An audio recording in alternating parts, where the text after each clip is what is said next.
Hello guys, स्वागत है आपका हमारे YouTube चैनल पर, जहां आजकल हम एक्सप्लेनेशन देख रहे हैं डॉपलगैंगर कॉमिक्स की। इसके 2 एपिसोड आ गए हैं और आज तीसरा और आखिरी एपिसोड में लेकर आ गया हूं। अगर आपने शुरू के 2 एपिसोड नहीं देखे तो आई बटन पर आपको इसका लिंक मिल जाएगा। मैं डिस्क्रिप्शन में भी इसका लिंक डाल दूंगा, वहाँ क्लिक करके आप इन्हें देख सकते हैं। तो बिना रिकैप लिए हम वीडियो को शुरू करते हैं। मैं हूँ आपका दोस्त बलविंदर सिंह और आप देख रहे हैं टीम FMC।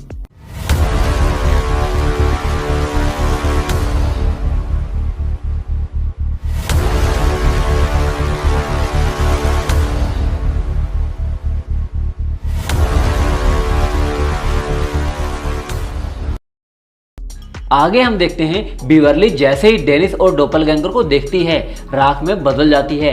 डेनिस यह देखकर चीखना चाहता है पर उस हमशक्ल ने उसका मुंह दबा रखा था। फिर वह उसे पटकते हुए कहता है, तुम मुझसे नहीं जीत सकते। वह डेनिस को पिस्टल वापस देते हुए कहता है, इसे जहां से लाए थे वहीं रख दो। पिस्टल हाथ में आते ही डेनिस उस पर वह पिस्टल तान देता है, पर गोली चलाने की अब उसकी हिम्मत नहीं थी। वह हमशक्ल उसे वहां से जाने को कहता है, पर जाते जाते डेनिस उस हमशक्ल के घुटने पर वार करता है, जिससे वह दर्द से कराह उठता है और मौका पाकर डेनिस वहां से भागकर रिकी की कार में बैठ जाता है और उसे भागने को कहता है।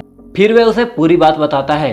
तब रिकी कार वहां से दौड़ाता है और डेनिस से हार ना मानने को कहता है। तब रिकी उसे अपना नया प्लान बताता है। इधर वह हमशक्ल बीवरली की राख और कपड़ों को ठिकाने लगाने लगता है और जैसे स्टोर रूम से वह बाहर आता है सभी उसे IT डिपार्टमेंट का नया डायरेक्टर बनने पर बधाई देते हैं। पूरे ऑफिस में अब उसकी ही चर्चा हो रही थी। इधर डेनिस और रिकी अपने नए प्लान को अंजाम देने के लिए शॉपिंग कर रहे थे। वह हमशक्ल भी अपने ऑफिस के काम में बिजी था। वह एक प्रिंटिंग मशीन को रिपेयर कर रहा था। तभी एक आवाज आती है, डेनिस यू मर्डरर। वह हमशक्ल चौंक कर देखता है, सामने मिस्टर हॉर्लो खड़े थे। फिर मिस्टर हॉर्लो उसे कहते हैं, इस बेचारे प्रिंटर ने तुम्हारा क्या बिगाड़ा है। इस पर उस हमशक्ल को राहत की सांस आती है। वह उससे कहता है कि प्रिंटर का इंक फ्यूजर जैम हो गया है और वह उसे ही सही कर रहा था।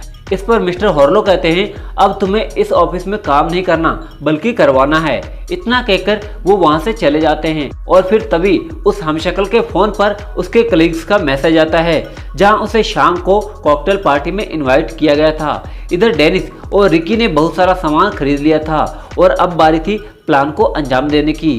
वह हमशक्ल शाम को कॉकटेल पार्टी में जाता है और पार्टी को एंजॉय करता है और फिर वह सारा के बर्थडे सेलिब्रेशन के बहाने वहां से निकल लेता है। इधर रिकी और डेनिस मिलकर अपना जाल बिछा रहे थे और इधर वह हमशक्ल उस सुनसान रास्ते में जाते हुए वहां बह रही एक नदी में बीवरली की राख और कपड़े फेंक देता है।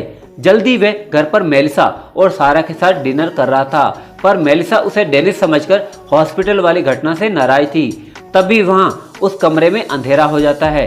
वे हमशक्ल लाइट ठीक करने के लिए स्टोर रूम में जाता है, जहां डेनिस ने उसे फंसाने का जाल बिछा रखा था। उसका पैर एक रस्सी में अटक जाता है और वह गिर जाता है, जहां डेनिस पूरी तैयारी के साथ एक भाला लिए उस पर चढ़ जाता है। वह उसे मारने ही वाला होता है कि तभी हमशक्ल उसे कहता है, रुक जाओ, तुम्हें तुम्हारी जिंदगी वापस मिल सकती है। उसकी बातों में फंसकर डेनिस बेवकूफ़ी कर बैठता है और वह डेनिस पर वार करके बाजी पलट देता है। डेनिस बेहोश हो जाता है। जब डेनिस को होश आता है तो वह हमशक्ल उसके सामने खड़ा था। वह कहता है कि लाइट काटने का प्लान बहुत बढ़िया था, पर मुझ पर तरबूज गिराना यह तो सरासर बेवकूफ़ी थी।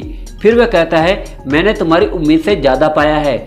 10 सालों की नौकरी में पहली बार हमें सेलिब्रेशन पार्टी में बुलाया गया। इस पर डेनिस कहता है, क्या कोई दूसरा रास्ता नहीं है जिससे मुझे मेरी जिंदगी वापस मिल जाए और मुझे तुम्हें मारना भी ना पड़े। इस पर वह हमशक्ल कहता है, नहीं, दूसरा कोई रास्ता नहीं है, पर इसकी ज़रूरत भी नहीं है। तुम्हारे पास मैं हूँ, तुम्हारे बाद मैं सफलता के नए मुकाम छूऊंगा। इस पर डेनिस कहता है, तुम मुझे नहीं मार सकते। इस पर वह हमशक्ल कहता है, किसने कहा कि मैं तुम्हें मारना चाहता हूँ। अब जबकि मैं हॉर्लो के नज़दीक पहुंच गया हूं तो उसके रिटायरमेंट के बाद मुझे बस बहुत सारा पैसा चाहिए ताकि मैं उसके शेयर खरीद सकूं। वैसे मेलिसा भी बहुत पैसा दिला सकती है, पर तुम्हारा नज़रिया इस तरफ कभी गया ही नहीं। तुमने कभी सेविंग्स भी नहीं की। पर तब मुझे याद आया कि तुम्हारे पास इंश्योरेंस तो है जो तुमने सारा के पैदा होने पर करवाया था। इस पर डेनिस उस हमशक्ल से विनती करता है कि सारा को इन सब में ना घसीटो, वह बेकसूर है। इस पर वह हमशक्ल कहता है, तुम्हारा मतलब उन दोनों से है ना।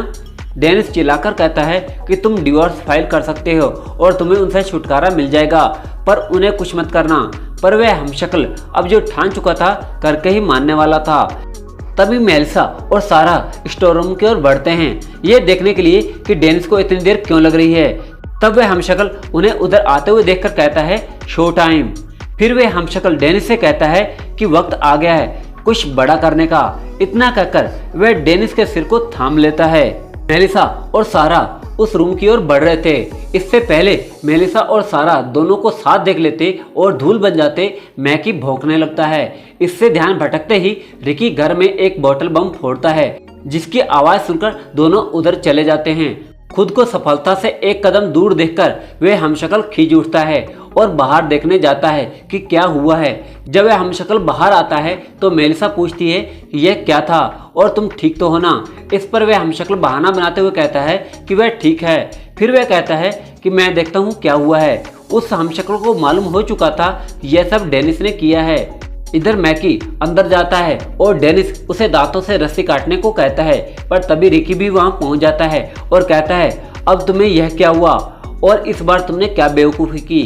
पर डेनिस उसे चुपचाप रस्सी काटने को कहता है इससे पहले कि वह वापस आ जाए। उधर बोतल बम को देखकर वह हमशक्ल सारा माजरा समझ जाता है कि यह सब रिकी का किया धरा है ताकि वह डेनिस को छुड़ा सके।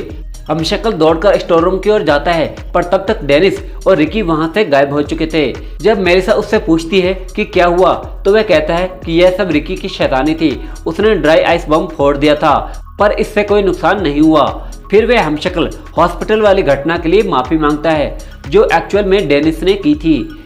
इधर भागते भागते रिकी डेनिस से पूछता है कि उनके प्लान का क्या हुआ। इस पर डेनिस कहता है कि मेरा भाला उसकी खोपड़ी पर था, पर उसने मुझे धोखा दिया, यह कहकर कि दूसरा रास्ता भी है। यह सुनकर रिकी कहता है इट्स ओके। इस पर डेनिस कहता है इट्स नॉट ओके, मुझे मेरी फैमिली वापस चाहिए, पर मैं कुछ नहीं कर सकता। उसने कहा है कि वह इंश्योरेंस के पैसे के लिए मेलिसा और सारा को मार देगा। तब रिकी कहता है कि हमारे पास सिर्फ 10 घंटे बचे हैं, आओ उस कमीने को सबक सिखाते हैं। इस पर डेनिस कहता है मैं मेरी बीवी और बच्ची की मौत का जिम्मेदार नहीं बनना चाहता, अगर मैं मर गया तो वे सुरक्षित रहेंगी। It's over Ricky. यह सुनकर रिकी गुस्से में कहता है तुम्हें क्या हो गया है, उसने तुम्हारी फैमिली को मारने की कोशिश की और तुम लड़ने की बजाय हार मान रहे हो। इस पर डेनिस कहता है अगर मैं चला गया तो वह उन्हें नहीं मार सकता, क्योंकि अगर वह उन्हें मार देगा तो उसे इंश्योरेंस के पैसे नहीं मिलेंगे। इस पर रिकी कहता है उसने तुम्हें टाइटली एक कुर्सी से बांधा, तुम्हारा चेहरा दरवाजे की तरफ करके खड़ा हो गया। वो दोनों मर ही चुकी होती अगर मैंने वह ड्राई आइस बम ना फोड़ा होता, पर तुम खुद से कहते रहो कि वो सुरक्षित हैं। तुम्हें कोई फर्क नहीं पड़ता उसने जिल और बीवरली के साथ क्या किया, शायद वह ठीक कर रहा है, शायद तुम यह लाइफ डिजर्व नहीं करते। इतना कहकर वो वहां से चला जाता है। अगली सुबह सारा का जन्मदिन था और वह हमशक्ल अपने यानी डेनिस की फैमिली के लिए पैनकेक बना रहा था। ब्रेकफास्ट करते करते अचानक वह हमशक्ल खांसने लगता है। मेलिसा उससे पूछती है कि तुम ठीक हो। इस पर वह हमशक्ल कहता है हाँ मैं ठीक हूँ, बस निवाला गलत। पूरी बात कहने से पहले वह जोर जोर से खांसने लगता है और खांसते खांसते गिर जाता है। मेलिसा उसके लिए एपनेफ्रिन ढूंढने लगती है। एपनेफ्रिन एक इंस्टेंट डोज होती है जो एलर्जी बढ़ने को रोकती है, पर अब उस हमशक्ल की सांस घुटने लगी थी। मेलिसा पूरा बेडरूम छान मारती है, पर वह डोज उसे नहीं मिलती। फिर वह नीचे आकर उस हमशक्ल से कहती है वो इंजेक्शन वहां नहीं है और मेरा फोन भी नहीं मिल रहा। फिर वह अपने पड़ोस से वह इंजेक्शन मांगने जाती है और तब वहां डेनिस की एंट्री होती है। वह कहता है पैनकेक मजेदार तो थे ना कमीने। इतना कहकर वह उस हमशक्ल को जोर से किक मारता है और फिर उस पर एक स्प्रे करता है और फिर उसके सिर पर एक पॉलीथीन डालते हुए कहता है तुमने कहा था ना कि खेल खत्म हुआ, मैंने भी यही किया। मेरे एक दोस्त ने मुझे एहसास दिलाया कि मैं हार नहीं मान सकता। हम दोनों के पास ही एक मौका है और मैं तुम्हें एक बात और बता दूं, इस बार ये पूरा आइडिया मेरा था। सारा अपने बर्थडे पर हमेशा बनाना पैनकेक बनवाती है, पर कल रात मैंने उसमें कुछ और भी मिला दिया था। उन दोनों को पीनट से कोई एलर्जी नहीं है, पर तुम इतने लकी नहीं हो। चूंकि तुम मेरी कॉपी हो इसलिए तुम्हें भी पीनट एलर्जी होगी, यह मैं जान चुका था। फिर जब तुम सो गए तो रिकी ने पैनकेक फ्लेवर सारा को गिफ्ट में दिया और इसे उसने सीक्रेट रखने को कहा। फिर डेनिस उस हमशक्ल के गले पर फंदा डालते हुए कहता है, तुमने हजारों जिंदगियां जी, उनकी काबिलियत अपने पास रखी, पर तुम्हारा कोई भी ज्ञान, तुम्हारा कोई भी टैलेंट बेकार है अगर तुम सांस नहीं ले पाए तो। पर वह हमशक्ल भी कम नहीं था। वह डेनिस को अपने सर से टक्कर मारता है और उस पॉलीथिन को फाड़ देता है और हाँफते हुए कहता है, मैं जब चाहे तुम्हें मार सकता हूँ, मैं इस खेल का भयानक सच हूँ। फिर वह 2 कांटेदार चम्मच डेनिस की छाती में घुसा देता है। डेनिस तड़प उठता है। फिर वह हमशक्ल अपने गले से वो रस्सी निकालते हुए कहता है, तुम्हारे मरते ही मैं ठीक हो जाऊंगा। हाँफते हाँफते वह 2 चाकू उठा लेता है और डेनिस के पेट में घोंप देता है। पर अब उस हमशक्ल की सांस थम रही थी और देखते ही देखते वह गिर जाता है और राख बन जाता है। तब रिकी वहां दौड़कर आता है और कहता है, हमें हॉस्पिटल चलना चाहिए। इतना कहकर वह उसके सीने से चाकू और वह कांटेदार चम्मच निकालता है। उसके ऐसे करते ही डेनिस के जख्म बढ़ जाते हैं। इस पर रिकी कहता है, अब फेज 2 शुरू करते हैं।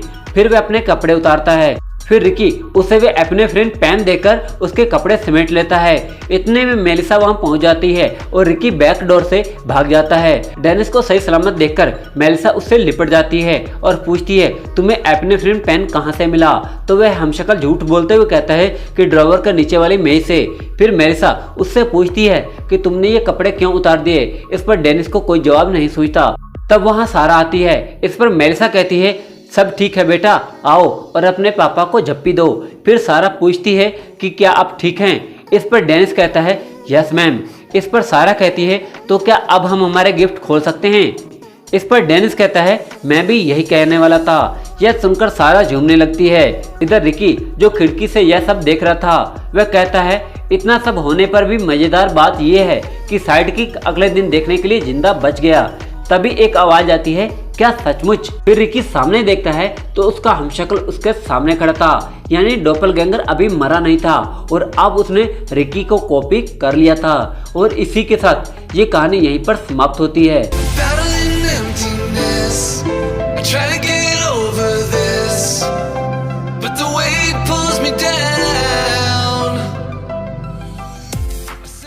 उम्मीद करता हूं दोस्तों आपको ये एपिसोड पसंद आया होगा।